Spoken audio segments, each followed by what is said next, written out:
திரும்ப திரும்ப சொல்ற ஒரே விஷயம், இந்த சோஷியல் மீடியாவும் சரி ட்ரக்ஸும் சரி, ரொம்ப இந்த சோஷியல் மீடியா ட்ரக்ஸ் ரெண்டுமே வந்து சின்ன சின்ன சந்தோஷத்தை கொடுக்கும், பட் பெரிய இம்பாக்ட் ஏற்படுத்தும்.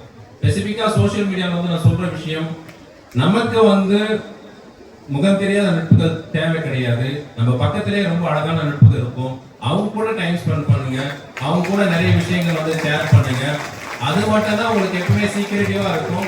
நிறைய டைம் உங்களுக்கு வந்து விமர்சனம் பண்ணுவாங்க, கிரிட்டிசிசம் பண்ணுவாங்க. பக்கத்துல இருக்க ஃப்ரெண்ட்ஸ் வந்து நிறைய விஷயங்களை வந்து இடிச்சு இடிச்சு சொல்லுவாங்க. ஆக்சுவலா அதுதான் உண்மை. வெளியே இருக்க என்ன சொல்லுவானா, நீ ரொம்ப அழகா இருக்க, பூ போல இருக்க அப்படின்னு சொல்லிட்டு நிறைய உருட்டுவாங்க. சரிங்களா? ஸோ உருட்டுறதெல்லாம் யாரும் நம்ப வேணாம். பட் பாதிப்பு வந்து உங்களுக்கு மட்டும் ஏற்படாது, பேரண்ட்ஸுக்கும் சேர்த்து ஏற்படும். இந்த இம்பாக்ட் வந்து இப்பத்துல இருந்து கடைசி லைஃப் வரைக்கும் இந்த இம்பாக்ட் இருக்கும். அதனால ட்ரக் யூஸ் பண்ணும் போதும் சரி, சோஷியல் மீடியா யூஸ் பண்ணும் போதும் சரி, ரொம்ப கேர்ஃபுல்லா யூஸ் பண்ணுங்க, பார்த்து பார்த்து யூஸ் பண்ணுங்க. முகம் தெரியாத நட்பு கிட்ட வந்து கொஞ்சம் ஒரு ஸ்டெப் கேர்ஃபுல்லா இருங்க. அதை விட உங்களை யாராச்சும் அழகா இருக்காங்கன்னு சொன்னாங்கன்னா அவங்களுடைய ஒரு 6 அடி தள்ளியே நில்லுங்க. இதுதான் இந்த ஸ்டோரியோட, இந்த 2 கேஸ் ஸ்டடியோட கன்க்ளூஷன்.